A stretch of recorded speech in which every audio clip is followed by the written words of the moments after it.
Nadie ha demostrado cómo el hombre haya podido venir del no hombre en base al tiempo y al azar. Lo trágico es que, ya que se ha aceptado el concepto de supervivencia del más idóneo, toda restricción desaparece. Esto abrió las puertas para que el racismo del siglo XX fuese sancionado y hecho respetable en nombre de la ciencia.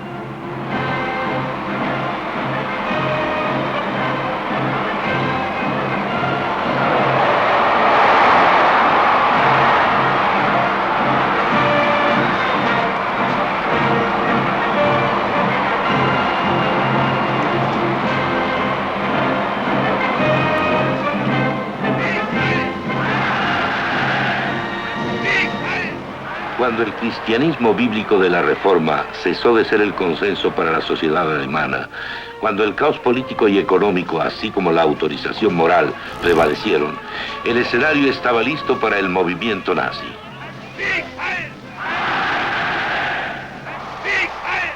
Heinrich Himmler, que fue jefe de la Gestapo, estableció que la ley de la naturaleza debía seguir su curso en la supervivencia del más apto. Hitler estableció en varias ocasiones que el cristianismo y su concepto de caridad debían ser reemplazados por la ética de la fuerza sobre la debilidad, la supervivencia del más apto. Hubo muchos factores en el surgimiento del nacionalsocialismo en Alemania, pero en ese escenario el concepto de la supervivencia evolutiva del más apto sancionó lo que ocurrió.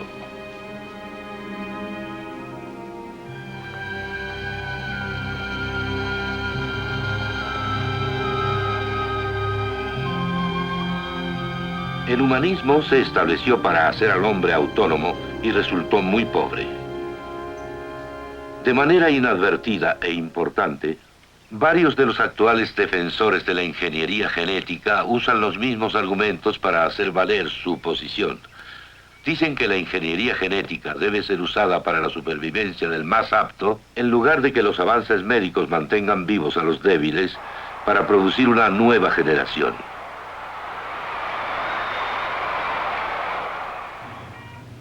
Cuando el consenso cristiano desapareció, dejó un vacío, el que sería aprovechado por una élite para formar un Estado autoritario.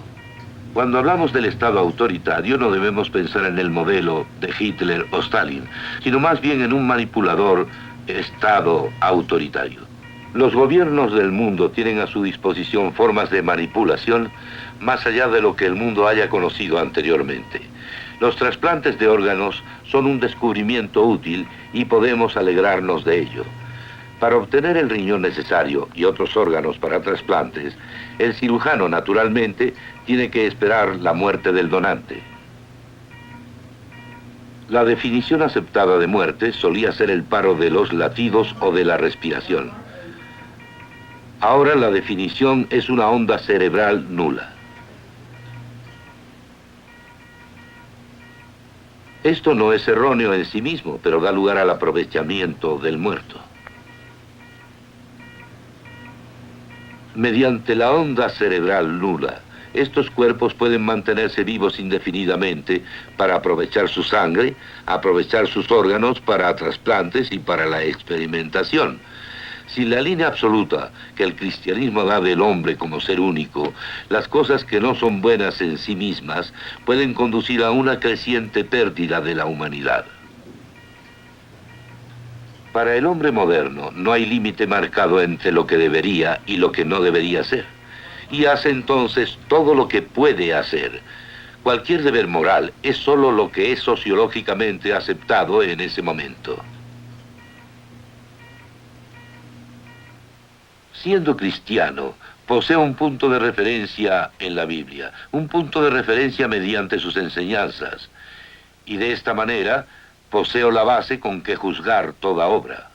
Por otro lado, si se me deja sin ningún punto fijo por el cual juzgar las cosas sin recovecos, como sería adoptar las ideas que me son arrojadas a mí, no poseo base alguna de juicio. Se me deja desnudo ante lo que me es arrojado a mí, sin una posible forma de hacer un análisis crítico.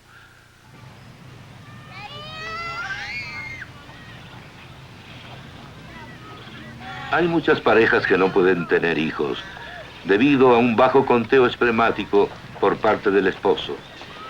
A menudo se soluciona mediante inseminación artificial, usando el esperma del marido. A esto se llama IAM, siendo la M marido. Esto es seguramente una ayuda para muchas parejas.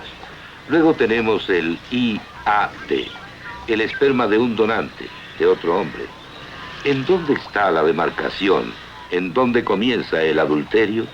En la actualidad, en Gran Bretaña, un niño así sería considerado ilegítimo. En el libro Nuestra herencia futura por elección o al azar, está escrito que quizá la sugerencia más sensata hecha es que el concepto de legitimidad sea abolido completamente. Esto no es solo un cambio en la moral, sino un debilitamiento de la familia. Hacen este cambio sobre la base de lo que ellos llaman impedimento social. Es lo que yo llamo ley sociológica. Todos nos alegraríamos de ver las enfermedades genéticas curadas, pero una vez que se eliminan los límites, los cuales están basados en los absolutos bíblicos, entonces la humanidad puede deteriorarse crecientemente, y crecientemente la ingeniería genética se acepta junto con el control. Según la tesis de B.F. Skinner, lo que las personas son es el resultado del condicionamiento a la sociedad, y que mediante una ayuda positiva, la sociedad debe hacer de la gente lo que desea que sea. George T. Harris, en Psicología de Hoy, dice: nadie se espantaría del ataque de Skinner sobre nuestra idea de libertad si él solo estuviese hablando. Tiene un programa y seguidores para cumplirlo. Los behavioristas se encuentran a menudo en donde hay valores. A veces controlan la educación en las escuelas, aún en los niveles más elementales. En todas las formas de determinismo, el hombre como tal muere. El determinista es incapaz de derivar sus valores a partir de lo existente, y de aquí que sus valores y morales deban ser elegidos arbitrariamente. Cuando esta forma de pensamiento es aceptada, es mucho más fácil imponer absolutos arbitrarios. Citaré a B.F. Skinner: al hombre como hombre, decimos fácilmente, en buena hora me libre. Creo que deberíamos decir, y no es del todo trillado aunque se haya dicho a menudo, que la ciencia se ha vuelto nuestra nueva religión. Hemos sido condicionados a aceptar la objetividad del científico sin darnos cuenta de que a menudo sus visiones están muy claramente formadas por su filosofía o por su visión del mundo. Por tanto, habiendo aceptado esta objetividad, digamos, a ciegas y teniéndola clavada en nosotros, ya sea como la más exacta ciencia de las ciencias, por ejemplo, astronomía o química o física, o lo que ahora se acepta como ciencia casi exacta, como la sociología y la psicología, habiendo sido aceptadas, habiendo sido condicionadas a aceptar estas cosas, las personas dejan de escuchar, solo aceptan lo que se les dice, sin ningún análisis crítico. Es bien sabido que en Rusia se envía a los presos políticos a instituciones de salud mental para ser reacondicionados. Así pierden sus derechos civiles y se vuelven no personas. El acondicionamiento no debe ser tan crudo para que sea efectivo. En Occidente, la corriente de libros, artículos e ideas acerca del determinismo psicológico, sociológico y químico ha abierto el camino para la aceptación primero de la idea y luego de la práctica de la manipulación. La persona cada vez más ha sido condicionada a ser tratada como máquina y tratar a otras personas como máquinas. Y los descubrimientos técnicos se han logrado en su mayor parte para la manipulación. Arthur Koestler, renombrado científico y autor, ha sugerido que se desarrolle un agente químico para librar a los hombres de la agresión y darles tranquilidad. En otras palabras, un supertranquilizante. Al igual que aquellos que querían poner LSD en el abastecimiento de agua, sugirieron que alguna comunidad podría ponerla en su agua potable para que todos pudieran obtener sus efectos. En esta sección les estoy dando a conocer lo que se ha informado en varios periódicos y revistas noticiosas, Kenneth B. Clark, una vez presidente de la Asociación Psicológica Norteamericana, sugirió en 1971 que todos los líderes políticos deberían tomar píldoras de antiagresión para que no fuesen agresivos. Y el jefe del Departamento de Ginecología y Obstetricia de la Escuela de Medicina de Kansas City, el doctor Kermit Cranty, instó a que se pusieran píldoras anticonceptivas en los abastecimientos de agua para controlar la población. Y algunos han sugerido que el Estado podría surtir de otra droga a ciertas familias para neutralizar la píldora. De esta forma el Estado podría decidir quiénes podrían tener bebés y quiénes no.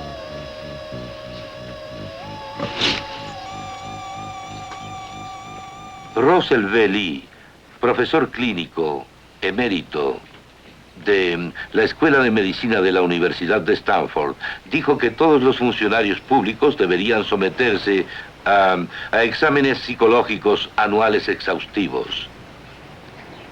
Y en el caso de un alto funcionario público, si el comité lo creyera necesario, los resultados se podrían enviar a un comité del Congreso que tendría el poder de expulsar al funcionario de su puesto. Una sola cosa: los hombres que distribuyan las píldoras y hagan los exámenes psicológicos serían reyes. ¿Quién controlará a los controladores? ¿Qué pasará ahora que la línea entre lo que el hombre tiene que hacer y lo que puede hacer está borrada?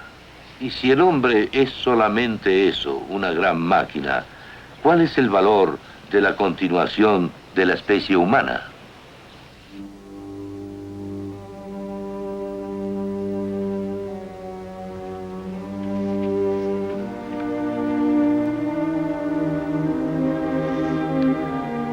Lo que hizo que existiera una diferencia entre la visión de los antiguos científicos y lo que denota a los hombres de hoy, que ven al hombre solamente como parte de una máquina cósmica, no es algo que la ciencia haya demostrado.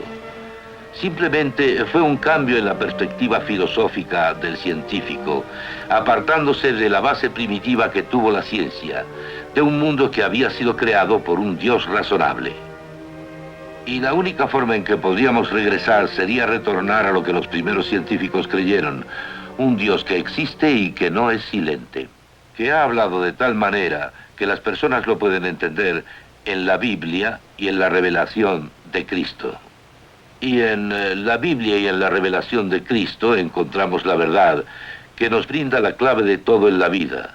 Nos narra el origen del universo, por qué fue formado, nos dice por qué el hombre es grande, puesto que fue hecho a imagen de Dios, nos dice por qué el hombre es cruel, puesto que se ha alejado mucho de Dios como su punto de integración y se ha puesto a sí mismo en el centro, la caída. Nos brinda todo esto y luego nos proporciona, claro, una base en su enseñanza absoluta para la moral y la ley.